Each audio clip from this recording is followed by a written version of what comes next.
The white line is what I like to call the power line. That's the line we want our hands at before we make impact with the ball. That's really the pivot point on the golf swing. We're going to pivot around that left hip, which runs right along that white line. Let's go ahead and watch the takeaway here, see what happens. It's getting some decent width. Good width right there. Collapsing. That's what we have to get rid of. Generally, we collapse because we're getting tight. We overbend the right arm, and that causes the left arm to bend. Everybody works really hard on trying to keep the left arm long, but they're connected at the shaft. So if I'm going to bend that right arm, the left arm better come along with it or I'm in real trouble. Now, one of the things you could do there would be increase the lag of the club. So if the club was more along that line, that would lengthen his left arm because his hands would be up on that white line. Well, let's see what happens on the transition now.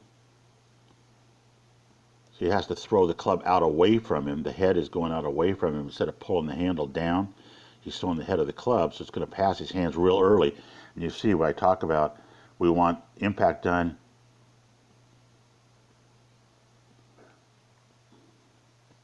come in. We want impact to be at the white line, and it's going to be well before the white line. Come in as slow as I can now, frame at a time. See that? It's casting. And the hands, the club head is long gone.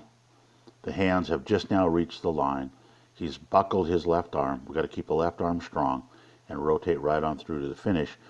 That means, the finish means that this shoulder, this hip need to have rotated along with this knee onto the power line.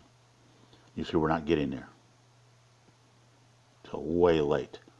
Need to get there early and often. It's like voting. Vote early and often.